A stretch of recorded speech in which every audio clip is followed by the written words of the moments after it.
ये कहानी है उरुग्वे की एक ओल्ड क्रिश्चियन क्लब के रग्बी टीम की, जिसने 1968 और 1970 में नेशनल चैंपियनशिप जीती थी। ये टीम हर साल की तरह चिली के सैंटियागो में एक फ्रेंडली मैच खेलने के लिए अपने फैमिली और फ्रेंड्स के साथ मिलिट्री प्लेन FH-227D में फ्लाई करती है, जिसमें टोटल 45 लोग शामिल थे। ये प्लेन एंडीज के काफी खतरनाक और ऊंचे पहाड़ों से होकर गुजरने वाला था। पायलट के पास इस एरिया में प्लेन फ्लाई करने का काफी एक्सपीरियंस था, लेकिन वो अपने को पायलट रघु रारा को इस एरिया में फ्लाई करने का ट्रेनिंग दे रहा था। इसीलिए वो प्लेन के पूरे कंट्रोल को रघु रारा को दे देता है। को पायलट ने नेविगेशन को मिस कैलकुलेट किया और उसे लगा कि प्लेन अब पहाड़ों को क्रॉस कर चुकी है, जबकि प्लेन अभी भी पहाड़ों के बीच में ही था। वो प्लेन की हाइट को कम कर देता है। वैसे ही प्लेन का राइट और लेफ्ट विंग पहाड़ों से टकरा जाता है और प्लेन पहाड़ों में क्रैश कर जाता है। प्लेन क्रैश करते ही 5 लोगों की इंस्टेंट डेथ हो जाती है और 7 लोग लापता हो जाते हैं।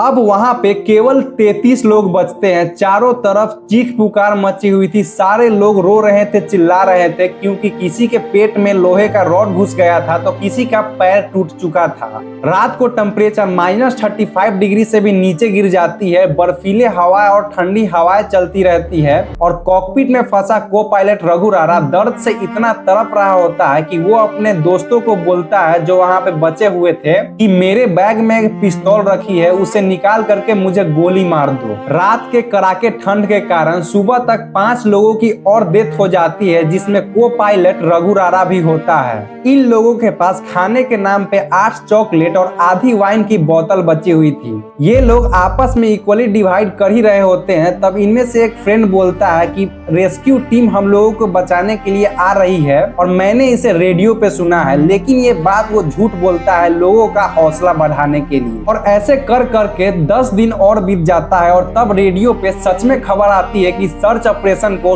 परमानेंटली बंद कर दिया गया है। इसे सुनते ही सारे लोगों की हिम्मत टूट जाती है। इसके बाद ये लोग एक बड़ा डिसीजन लेते हैं। इनके पास खाने के लिए कुछ नहीं था, इसीलिए ये लोग जिंदा रहने के लिए अपने मरे हुए फैमिली एंड फ्रेंड्स के डेड बॉडी खाने का डिसीजन लेते हैं। जितने लोग वहां पे जिंदा थे वो एक दूसरे को परमिशन देते हैं कि उनके मरने के बाद उनकी डेड बॉडी को कोई भी खा सकता है जिंदा रहने के लिए। इसके बाद 29 अक्टूबर को एक बड़ा तूफान आता है, जिसके बाद 8 लोगों की और डेथ हो जाती है। अब केवल वहां 19 लोग जिंदा बचते हैं। जिंदा बचे लोगों के लिए चलना तक मुश्किल हो गया था। जिन लोगों का वेट 80 केजी था, उनका वेट 30 से 40 केजी हो जाता है। खाना पूरा खत्म हो चुका था। अब वो लोग जिंदा बस अपने मरे हुए दोस्तों के डेड बॉडी को खा कर रहते हैं। रेस्क्यू टीम का इंतजार करते करते 3 लोगों की और डेथ हो जाती है और अब वहां केवल 19-3 16 लोग जिंदा बचते हैं। इसके बाद ये लोग डिसीजन लेते हैं कि बैठे बैठे मौत का इंतजार करने से अच्छा है कि हमें यहाँ से निकलने के लिए खुद ही कुछ करना पड़ेगा। तब वो लोग डिसाइड करते हैं कि 3 लोग 12 दिसंबर से पहाड़ के उस तरफ जाएंगे। हो सकता है कि पहाड़ के उस तरफ कुछ लोग रहते होंगे और हमें वहाँ से कोई मदद मिल जाए। पहाड़ काफी ऊंचा था, इसीलिए 3 लोगों को सिलेक्ट किया जाता है जो उस टाइम मेंटली और फिजिकली सबसे ज्यादा स्ट्रॉन्ग थे। उन लोगों को ट्रेनिंग दिया जाता है कि जब ऑक्सीजन कम हो तब कैसे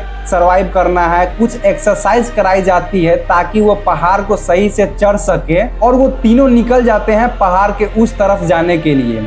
लेकिन उनमें से एक को वापस प्लेन के पास भेज दिया जाता है ताकि उनका खाना इन दोनों के काम आ सके, क्योंकि पहाड़ के उस तरफ जाने में काफी टाइम लगने वाला था। और उन लोगों का जो खाना था उनमें वही उनके फैमिली एंड फ्रेंड्स के डेड बॉडी को स्लाइस की तरह काट के रखा गया था। 20 दिसंबर 1972 को ये लोग पहाड़ के टॉप पे पहुंचने ही वाले होते हैं। तब इन्हें रियलाइज होता है कि ये लोग 70 किलोमीटर से ज्यादा पहाड़ चढ़ चुके हैं। पहाड़ के टॉप पे चढ़ने के बाद उन्हें उस तरफ एक जगह दिखाई देती है जहां पे पेड़ और नदी था। ये लोग सुबह तक उस नदी तक पहुंचते हैं। तब उन्हें नदी के उस पार गाय और मैगी का पैकेट दिखाई देता है। तब उन्हें यह विश्वास हो गया था कि यहाँ पे कुछ लोग आते जाते हैं और इनकी मदद कोई ना कोई करने जरूर आएगा।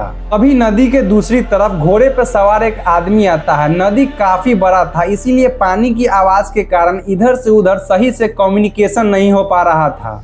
घोड़े वाला अगले दिन पेपर और पेन को पत्थर के साथ बांधकर नदी के उस तरफ फेंकता है और उसमें लिखा होता है व्हाट डू यू वांट। फिर वो दोनों पेपर में लिख कर भेजते हैं I came from the plane that fell in the mountain. अब वो लोकल अथॉरिटी को इन्फॉर्म करके उसके पास हेल्प लेकर के आता है। उन दोनों को रेस्क्यू कर लिया जाता है, हॉस्पिटल में एडमिट कर दिया जाता है और 2 हेलीकॉप्टर लेकर के उन 14 लोगों को भी रेस्क्यू कर लिया जाता है। 72 दिन तक इतनी एक्सट्रीम कंडीशन में सरवाइव करना, वो भी बिना खाना के, ये एक ऐसी कहानी है जो बताती है कि अगर हम किसी भी सिचुएशन में अपने अंदर के हिम्मत को ना हारने दे तो हम किसी भी सिचुएशन से निकल सकते हैं। इस पूरे केस को लेकर के बहुत ज्यादा कंट्रोवर्सीज भी होती है कि ये लोग ह्यूमन डेड बॉडी को खाए हैं, ये लोग तो नरभक्षी है।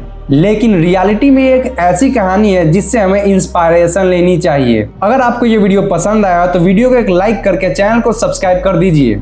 ये आपके लिए तो फ्री है लेकिन इससे हमारी बहुत हेल्प होती है। तब तक के लिए बाय बाय, जय हिंद, see you in the next one.